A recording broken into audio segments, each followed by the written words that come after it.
fam? Welcome back to the We Are Just Dating page. My name is Tim. This is my beautiful wife, Pauline, and you are tuning in to another episode of the W Podcast, where you get wisdom in a word with the Wheelers. Hey, so we are so excited and glad that you joined us today. We have an amazing topics. Yes, that's an S. Amazing topics. Yes, that's an S because we got multiple things coming your way this episode, so make sure you stay tuned. But before we get into that, we just want to say thank you. Thank you. Now, if you didn't tune in with us last week, you're like, what are you talking about? Or if you don't follow us on Instagram, shameless plug, follow us on Instagram at We Are Just Dating. Yes. If you missed it, we actually released and launched our brand new website at We Are Just Dating, right there on the screen for our YouTube audience. At We Are Just Dating. It's not at We Are Just Dating. Yeah. Sheesh, I'm so used to that. Can you say it? It's wearejustdating.com. There you go. Woo! I'm so used to at We Are Just Dating, but we leveled up from glory to glory to glory. Amen. All right, so wearejustdating.com. This is an amazing website. And I'm not just saying that because we made it. I'm saying because it actually is an amazing website. Not only will you be able to find our podcast easily on there, but we also have blog posts. So we get a lot of questions and we don't always get to them. And sometimes they don't even make sense for a podcast.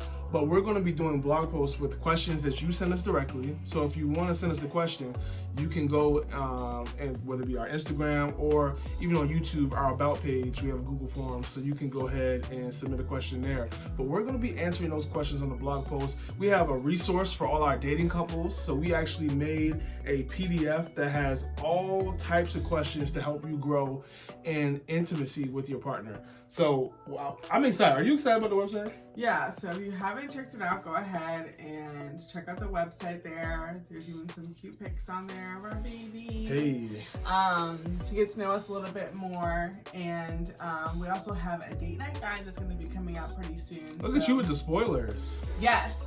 Go ahead and subscribe to our newsletter. Also on our website, there's going to be a lot of fun things on there. We're going to have some Devos, which is something new we haven't done before. And some other just cool content on there for those who are looking to connect more. So be sure to find all that on our website.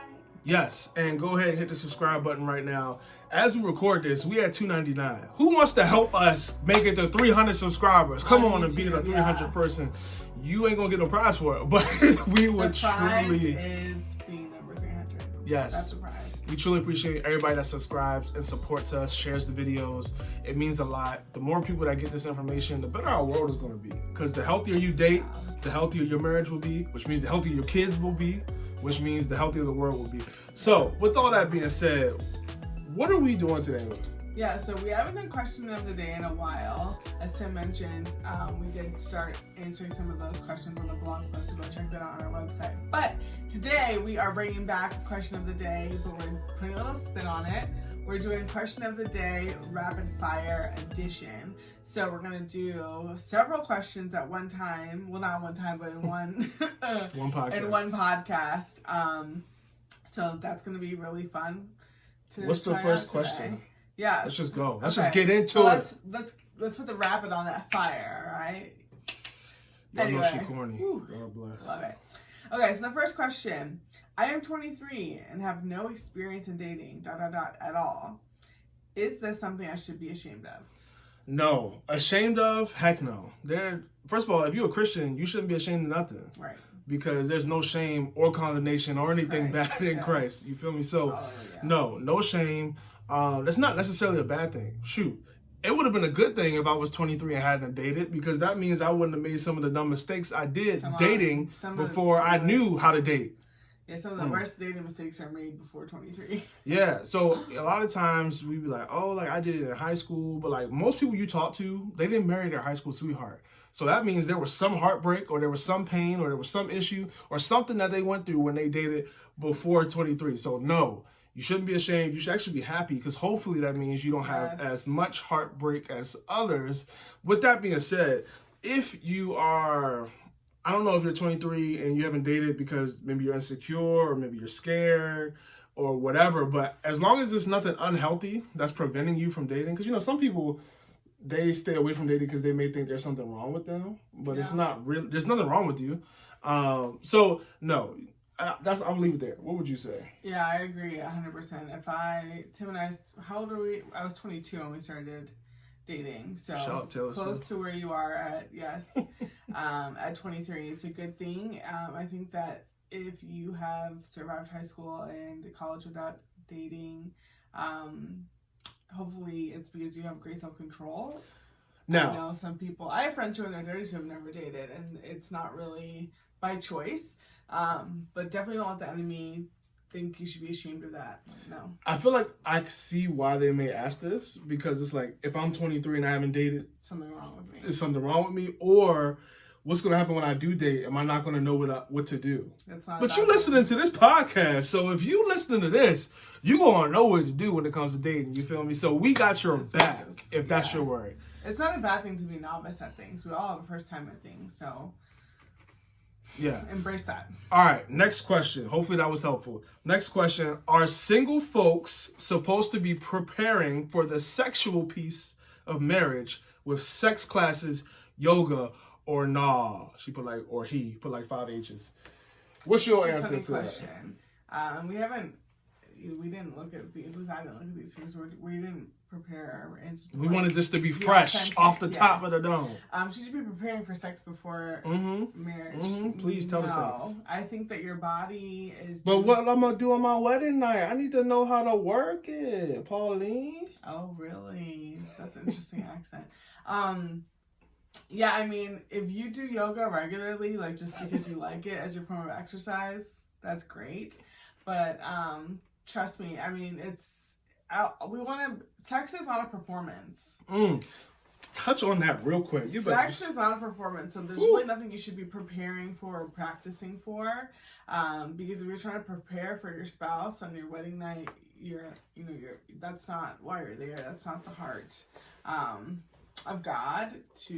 Sex is a place for you to connect intimately, sexually, of course, with your spouse. So it's not something that you should be performing for, that you need to practice for. I definitely think that there's ways you can prepare and should be preparing, not in the physical way of like practicing like positions and movements and things. I can't tell that you've been praying. All right, sorry. Go ahead. God. Praise God. Sorry. I think definitely there's ways to prepare your heart, prepare your mind. You can go to therapy and unlearn different mindsets that culture has tried to push on you, because we all are victim of that just from living in the world for however old you are.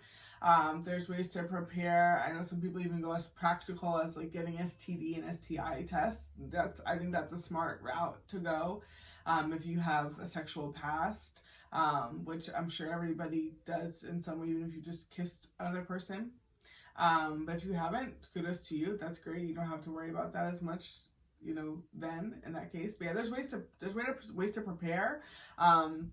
Most women do have bridal showers where you'll receive like lingerie or something like that. If you count that as a way to preparing, that's totally okay and like a good thing. I had a bridal shower that was great and was a lot of fun, but you definitely don't need to be practicing your movements. This is getting weird even talking about it, or like the actual there's nothing to practice for. Like, you're either, sex and marriage is a commitment, so you don't practice commitment. You either commit or you don't. That's the whole beauty of commitment, right? Yeah. Like we didn't practice having a child before we had a child. Sure, we babysat for other people, but babysitting and having a child and being a parent are not the same thing, or there's no real practicing for it. So hopefully you can take that analogy and apply it to your situation, but no, you don't need to practice and perform for your spouse. That's the best thing you said ever on this podcast. Sex is not a performance, and that's something, if I'm gonna keep it 300 with you, I'm still working on myself and making sure that I'm not getting caught up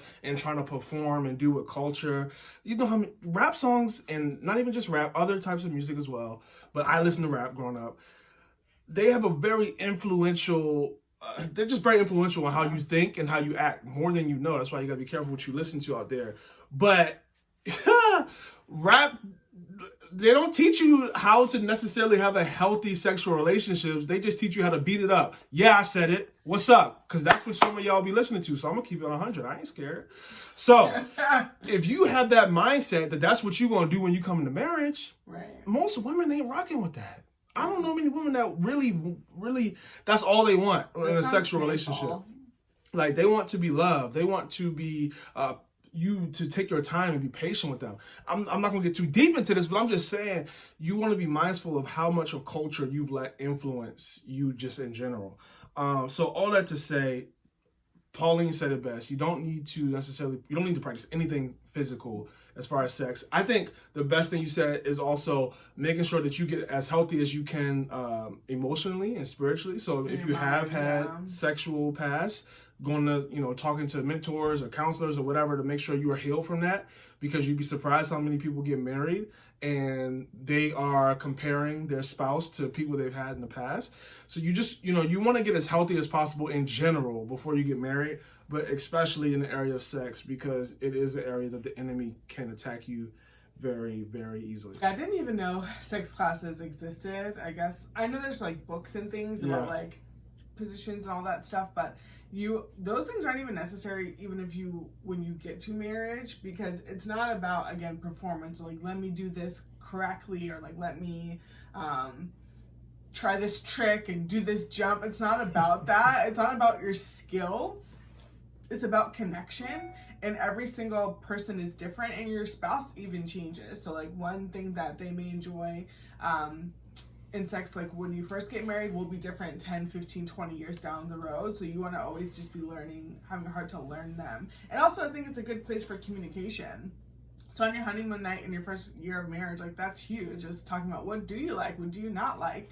You shouldn't be going to a book or running to Google. You should be asking your spouse what they like. Sex is a journey that you're supposed to go on together with your spouse. Think about it in the Bible, Adam and Eve. Did God give them some sex classes? No, guess what? They figured it out. Right. And every other couple figures it out, because that's what God intended, is for us to not have any previous experience, not have anybody telling us what we're supposed to be doing and not doing, but to be able to learn what our partner, our spouse. Yes. And I would even argue that's why porn is really dangerous, because you're going to, it forces that mindset on you of like, oh, do this, swing from this rafter, do this, do that, like skills, positions, technique, versus connection and relationship. So that's why you want to stay away from like classes and books and things like that, specifically about the act of sex. If it's about freedom, of course, yes, pursue things like that. Specifically while you're single, because again, it's just the enemy is too easy for him to jump into. But let's move into the next question. Yes, okay. The next question for our rapid fire edition is, should women pay for dates? If so, when should I start paying? So it must have been a woman who put this question. Yo, I like this. This is actually a good one for you to answer. That's my girl. Like, whoever asked that, like, I rock with you heavy. She said, should I be paying for dates? And if I should, when should I start? Like, she didn't say, like, oh, like, do I got to do it? She was like, I got dollar bills. Yo, I'm ready right now. Use him. Yeah, because when I read this, still got my money. I don't know. Hey, I praise God. You were saved already. I wasn't saved yet. When I read that, it makes me feel like she's like, I would be willing to pay, but I don't want to, like, maybe be disrespectful to his manhood or whatever. So go ahead and. I love this question. So I'm just going to be upfront. I feel like you'll get different takes on this, different answers to this question based off of who is answering the question. There's going to be some dudes that say, no, you should never pay for a date. That's a man's responsibility. You should let them pay, yada, yada, yada. There's some men that will say, hey, you can offer to pay, but the man should like be flattered, say thank you, but he should just pay. What's my take? I think that's up to you once you're in a relationship. What I mean by that is, hey, you can offer to your boyfriend and be like, hey, I would love to pay for a date. I'm so grateful for how you've been paying every date for us, that since we've been going out, I would love to share for you in that way. And then it's up to them and how y'all work y'all relationship out, because it's not that deep where I think it needs to be a mandate. Godly men don't let no woman pay. So what I'll say is this. If they want you to pay and say, yeah, that's cool, then go ahead and do it. If they say, nah, babe, I got you, then that's cool. You did your part and you offered. Now, what our pastor has said in the past is he didn't want his girlfriend paying for him when they were dating. His but wife. No, but I said his girlfriend when they were dating. Okay. That's not my flow.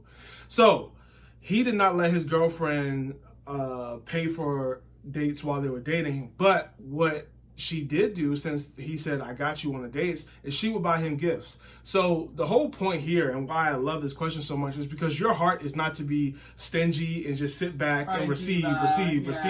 It's no, like, this is a relationship. I want to give some as well. So there's other ways to give, even if it's not through dates. I think you definitely can offer to pay for a date. I don't think there's anything wrong with that. You don't need to be doing it the first date. I'm saying this if you've been dating for a few months, like you guys. Like this, your established boyfriend, girlfriend. There's a clear commitment. This guy is not, playing to run around on you. Like, he clearly likes you. He clearly has treated you well. Himself, yeah. Yes, that I'm referring to that. Not no first date stuff. So with that being said, hopefully this is clear. I think it really depends on you and your boyfriend, what you guys think is best for your relationship. I don't think there's anything wrong if you pay. I think the real thing is that you have a heart to serve and to be generous. And again, it doesn't have to be done through dates. You could do it through gifts or other avenues in your relationship. What would you say? Yeah, that's really good. I mean, to answer the question of like, when should you and when should that happen? Definitely probably shouldn't happen the first couple of dates. Yeah, definitely shouldn't, especially if he's the one asking you out, which is a different conversation. But yeah, I love what you said, like just having a heart to be generous and a heart to give. That, yeah, I think a lot of guys love gifts. There's probably some shoes that he really wants, or like some clothes, or a video game, or surprise him with some tickets to a game if you got it like that. And of course, everything is different. I paid for dates. We split dates like probably the majority of our dating relationship, but we also were really young. Yeah, and we didn't start like that either. It was a while into the relationship. Right. And the reason we did it was that so that the dates that I'm not paying, I'm saving that money for a ring. Because we were in college pretty much our whole dating relationship. I was in college. Yeah. And then we got engaged once I graduated. So like, that's the thing. There was a clear plan and reason why she was paying for the dates. It wasn't because he's like, oh, I need to be like a king. And guess what? The month after I graduated, she had a ring on her finger. So I wasn't out here playing games. You feel me? I'm just saying, because somebody try to play me. You let her play games. Guess what? We here now. You feel me? All right. Next question. How do you set boundaries without being selfish? Yeah. So, of course, this is for a dating couple. I'm assuming this person is dating who asked this. Boundaries do require selfishness to a degree. Like, someone could say, if we're talking about, the fences analogy that we use when we talk about boundaries, if my neighbor comes over to me and says, how could you not let me use your lawnmower? You're being selfish. I would say, well, the lawnmower is not yours, neighbor, and whatever I let you... Me letting you use it at all is honestly just an act of generosity, whether I let you use it once a week, once a month, once a year, whatever the case is. Boundaries are not abusive. And if anybody thinks that they are, then that person is unhealthy, I would say. And there's this quote that's like circulating around social media that says, I don't remember it exactly, but it's something around, the people who have a problem with your boundaries are the people who want to abuse them. So if your partner thinks that your boundaries are selfish, I would count that as a major red flag, especially if they have the understanding, you guys have the conversation that like, hey, I don't want to kiss until marriage to protect my purity and protect my thoughts, and I want to view you without lust. And if they think that that's selfish, then I would argue that that is not somebody who you should be having, conversations about marriage with. Yeah. So there is a degree, boundaries are selfish to a degree because the boundaries are to protect yourself and your property and your soul, and your partner does not have any rights to your soul, and they did not pay the price through the cross or through marriage to your soul. And I don't even know if that's fully correct, like they will never really have rights over your soul because they'll never die for you. But all I have to say, it's okay to be selfish with your boundaries because you both have different needs, and we're going to actually provide a resource soon specifically around boundaries because we know that it is a struggle, and there's some help that's needed there. So I want to read the definition for boundaries. Oh. And it's a line that marks the limits of an area, a dividing line. So think about it in a dating relationship. You have a boundary. Hey, after 10 o'clock, I go to sleep and I don't really want to talk to anyone after that, specifically of the opposite sex. If that's somebody's boundary, that is a limit that they're putting on the area of your communication. And that's something that you would have to respect. Now, I do think that you can be selfish and have a selfish boundary if you're a selfish person. But boundaries in and of themselves are not selfish. I think boundaries, like Pauline said, are to protect you, but also hopefully to protect the other person, especially in a dating relationship. But yeah, boundaries are meant to protect you and to allow you not to cross any limits that you don't want to cross. But when I say that you could be selfish and have selfish boundaries, I mean more so of like, if someone's like, I have a boundary that I don't give. It's like, all right, like that's not a boundary. You're just selfish. But if you have a reasonable boundary that actually makes sense, that isn't contradictory to the Word of God, then because boundaries are not an elimination of an action. So a boundary would be, I don't have sex outside of marriage. It's not that I don't have sex at all ever. It's I don't have sex outside of marriage. So because we're not married, I don't have sex with you. That's a boundary. It's not an elimination. So with the example that Tim just gave of, I don't give money, it's like, you don't give money at all to anybody ever? Like, that's just shows me that you're not a generous person. But if you say, I don't give beyond $500 each month or each quarter or whatever the case is, then that's a boundary. It's a budget. It's a line. It's not an exemption or an elimination. Yeah, and when you're dating, you don't need to be setting boundaries for yourself with your partner. No, you make your own boundaries, and then you come to your partner and say, hey, here are my boundaries. And here's a way, if you're really concerned about, are my boundaries selfish, one thing you can do is take your boundaries that you've established for yourself, take them to the Lord, say, hey, Lord, how do you feel about these boundaries? Are you cool with them? And then also take them to an accountability, somebody that you consider a mentor, somebody that's ahead of you, that has a healthy marriage that you respect. Take it to them and say, hey, are these reasonable boundaries for someone that's dating? And if you get both yeses from that, you're good. I think this person may just be one of those people that's really nice and they don't like saying no to anybody. But saying no doesn't make you a bad person at all. All right, let's move on. Last question. How long is too long to date? There is no, clear answer, because even if you say something like 10 years, well, if you're 15 years old listening to this, 10 years dating isn't actually that ridiculous. But obviously if you're dating as a 15-year-old, that's a whole different set of situations. So there's no clear number. I definitely think it's highly dependent on your age. So if you are 25 and you start dating somebody and then 10 years goes by, that's too long. It's too long. So I love the saying, I think it's from Ben Stewart, date as long as you need to, but not longer than you have to. So that may mean, hey, as a 25-year-old, dating for 1 year would show me everything that I need to see about this person. I have my finances in order, they have their finances in order, so we really don't have to date longer than a year. But if you're 15, again, you have to date pretty long. You don't got no job, you got no car, you got nothing. So you need to build up your time, or you need time to build up your life if you're 15. So that's the answer. I think generally, if we had to give it a number, again, it's going to be a wide range from something as long as 6 months to 3 or 4 years, I would say is like typical for somebody who's a college graduate and has a full-time job. Because again, even if you're a college graduate with a full-time job, but you still live at home, or you have a ton of student loan debt or whatever, that may prolong your time.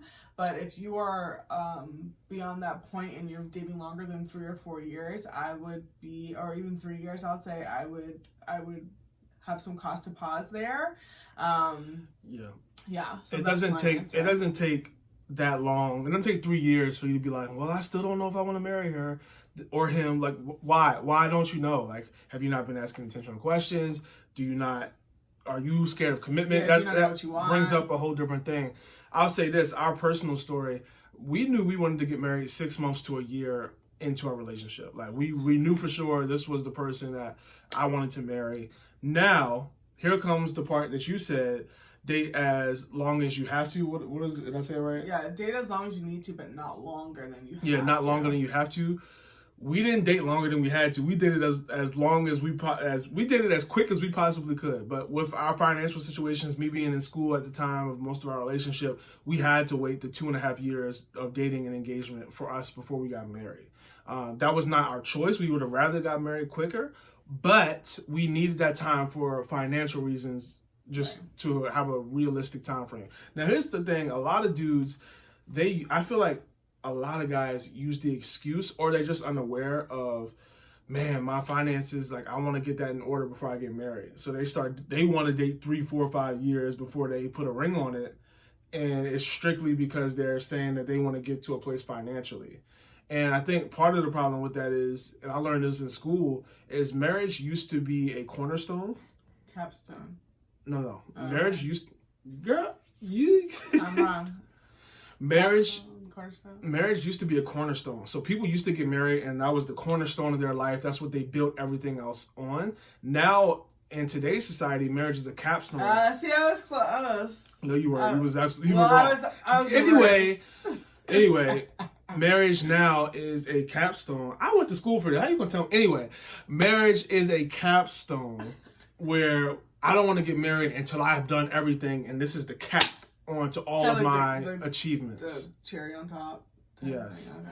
So, that being said, be careful when you're in that phase of, I want to get married after everything is established, because nothing is ever going to be perfect. There is no perfect situation. The Bible even speaks to that. It's like, if you're looking for the perfect time to reap or sow or whatever, it's never going to come. So you need to be mindful of that. If you've been dating for a while, why is it? Honestly, have a real question. Is it really because you want your finances to be great? And if so, what are you doing to change that? Are you still working the same job? Are you looking for a new job? Do you have a side hustle? Like, don't just rest on your laurels. Like, make sure that you're out there doing what you can so that you're not dating. Because the longer you date, the easier it is for the enemy to begin and attack you and cause you to stumble in a dating relationship. Because it just isn't meant to hold the weight of that type of intimacy. Yeah. It just is. Yeah. So, hopefully this has been a helpful episode of the W Podcast. We have fun doing the rapid fire questions. If you like this, we may do it more often. But make sure you go ahead, hit that subscribe button. We are so excited. If you haven't already, please go and check out wearejustdating.com, our new website. I think there's something on there that will bless you. And we'll see you guys next week on the W Podcast. Bye.